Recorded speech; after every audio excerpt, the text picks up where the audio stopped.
You can start by opening up a new document in Photoshop.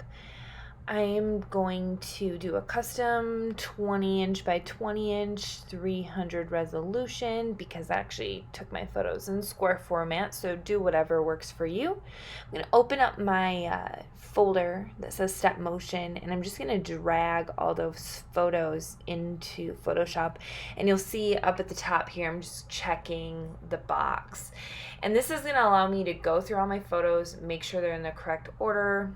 If I note one that there's one that I wanted to delete, which there is actually, I'll be able to go through my layers in a minute and do that.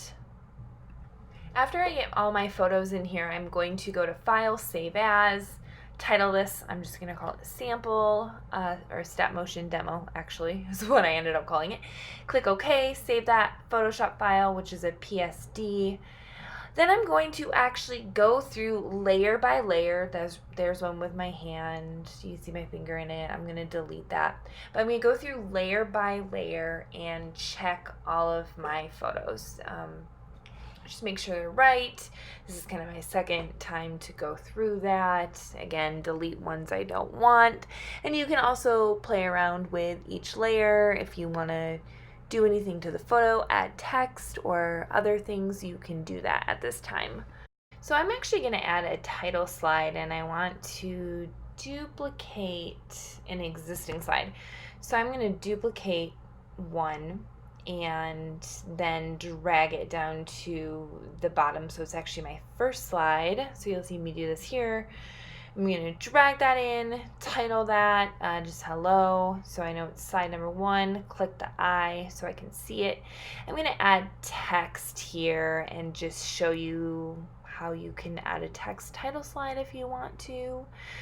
And if you want to show it typing, keep in mind you'll have to duplicate and have an additional slide for each new letter, but in this case I'm just going to show just a block of text.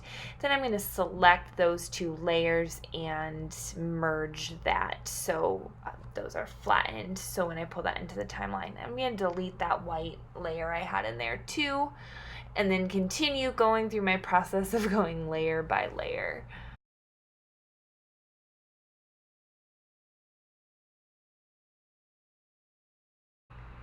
Here I'm going to add just like a little bit of paint tool, add these like little exclamation points. These M&Ms are freaked out by the fish. So that's something you can do if you want to draw on a layer or add some other things within Photoshop on top of your existing photos.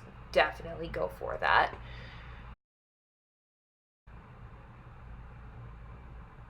Now here I'm just kind of finishing up, adding some last minute text, speeding that up. I'm gonna add a little the end. Now I'm putting this into my frame animation and checking make frames from layers. This is the same process that you have been doing. Playing through it, seeing how I like this time. I'm actually going to go ahead and slow these down a little bit. My text frames, I'm going to have them be a little bit slower so they're readable. Everything else, point 2 is working pretty well. It's giving me good speed. So I'm going to go through this kind of quickly and change all of those. And just a reminder, make sure you're saving as you go. It's a pain in the butt when Photoshop shuts down on you and you haven't saved in a while. So just periodically do a little save as and make sure you're saving that as a Photoshop file.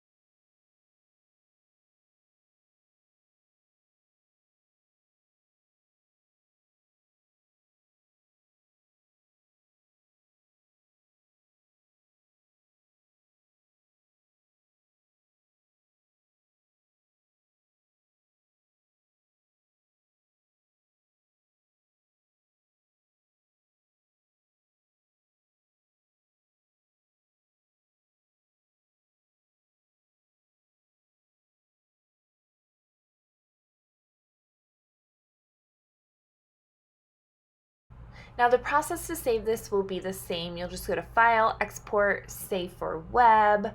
Sometimes that takes a second to pop up. Mine was 6,000 pixels for my width. I'm going to change that to 2,000, so it's still pretty big, but not crazy. I'm going to end up pulling this into iMovie to show you how to add some music and some sound effects and things. So go ahead and save that as a GIF file for now. Make sure you're checking where that's saving. Click the Save button.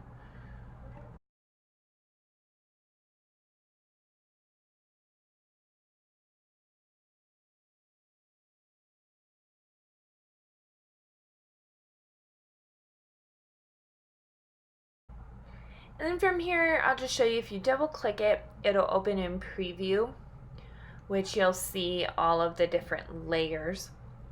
But then if you drag it into a web browser, Safari, Chrome, you will be able to see it play then. And then that is how you could also share it with someone right now.